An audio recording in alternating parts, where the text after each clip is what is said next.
दोस्तों, स्वागत है आपका अपना टून टून कार्टून चैनल में एक और नए मजेदार कहानी के साथ। फैजाबाद जिले की एक रात की बात है। वहां के घाट रेलवे स्टेशन में कई सारे ऑटो ड्राइवर खड़े थे। सभी सवारी आते ही एक एक करके उन्हें बैठाते और चले जाते थे।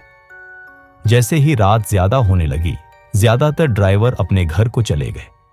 उसी रात दुर्गेश ऑटो ड्राइवर भी घाट रेलवे स्टेशन पर था।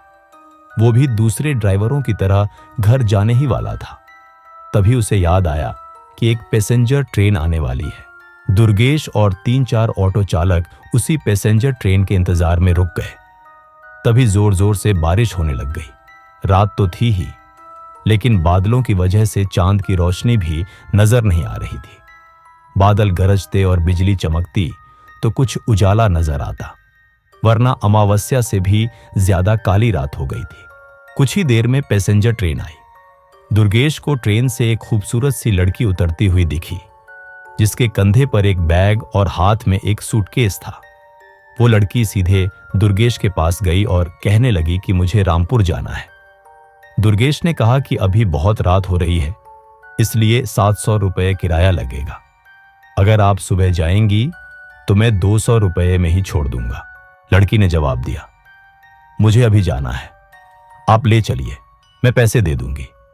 दुर्गेश ने कहा, मैडम आप पहले पैसे दे दीजिए, मैं आपको सही सलामत घर तक छोड़ दूंगा।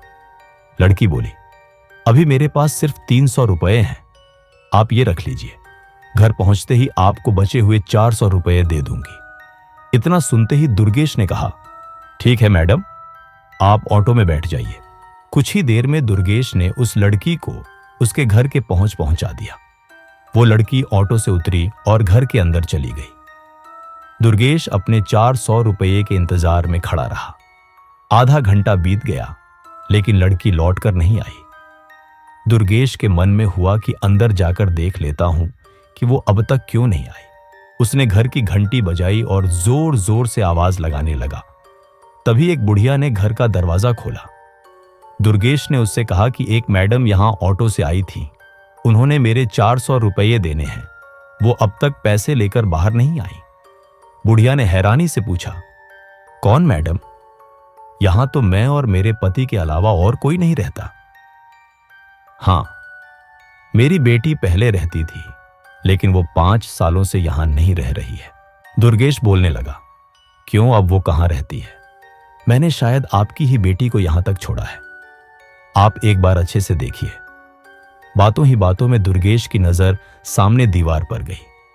वहां उसी लड़की की तस्वीर लगी हुई थी जिसे वो ऑटो में बैठाकर लाया था। दुर्गेश ने बुढ़िया से पूछा, वो दीवार पर जिसकी तस्वीर लगी है वो आपकी बेटी है? बुढ़िया ने जवाब दिया, हां, वो ही मेरी बेटी है। क्यों, क्या हुआ? तुम ऐसे क्यों पूछ रहे हो? हां, जवाब सुनते ही दुर्गेश बोल पड़ा, माता जी, मैंने कहा था ना कि मैं आपकी बेटी को ही घर लाया हूं। यही मेरे साथ ऑटो में बैठकर आई थी। आप अब जल्दी से मेरे पैसे दे दीजिए। देखिए, सुबह भी हो गई है, मैं कब से यही खड़ा हूं। बुढ़िया ने दुखी मन से कहा, बेटा, ऐसा नहीं हो सकता। हां, ये मेरी बेटी है, लेकिन 5 साल पहले ये ट्रेन के नीचे आकर मर चुकी है। इसे तुम कैसे घर ला सकते हो? ये सुनते ही दुर्गेश के होश उड़ गए। वो तेजी से वहां से भागा।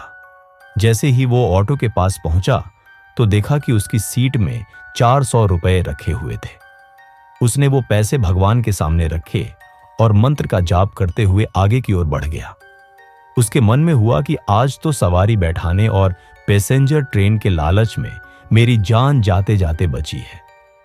उस दिन से दुर्गेश ने रात को ऑटो चलाना ही बंद कर दिया। वो सिर्फ दिन के समय सवारी लाता व ले जाता और रात को घर में आराम से सोता है। कहानी से हमें ये सीखने को मिलता है कि दिन में काम करने के साथ ही रात को आराम करना भी उतना ही जरूरी होता है, नहीं तो ज्यादा लालच भारी पड़ सकता है। दोस्तों, वीडियो पसंद आई है तो प्लीज लाइक, शेयर और सब्सक्राइब जरूर करें। जल्दी मिलते हैं एक और नए वीडियो के साथ। धन्यवाद।